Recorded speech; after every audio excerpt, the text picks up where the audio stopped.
ये आसान है, बस अपने पंख फड़फड़ाओ। टिमोथी ने सोचा कि अगर डम्बो उड़ने लगे तो उसकी सारी परेशानियां दूर हो जाएगी और वह फेमस हो जाएगा। डम्बो को कौओं के सरदार ने एक चमकता हुआ जादुई पंख दिया और डम्बो को उड़ने के लिए प्रोत्साहित किया। मैं तो उड़ भी नहीं पा रहा हूँ। डम्बो, अपने कान फड़फड़ाओ, तुम उड़ सकते हो। डम्बो उड़ो उड़ो, डम्बो उड़ो। डम्बो अचानक से उड़ने लगता है। उसे अपने से ज्यादा अपने जादुई पंख पर विश्वास था।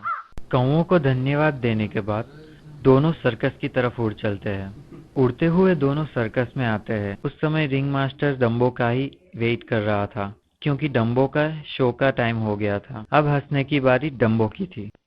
यह देखकर रिंग मास्टर खुश हो गया और उसके सर्कस का नाम रख दिया डम्बो द ग्रेट। और इनाम के तौर पर डम्बो अब श्रीमती जम्बो के साथ ही रहने लगा। नहीं,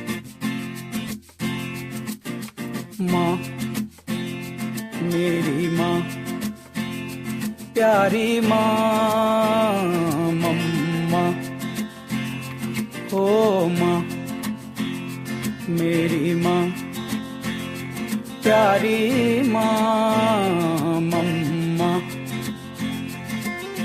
हाथों की लकीरें बदल जाएंगी, गम की ये जंजीरें पिघल जाएंगी।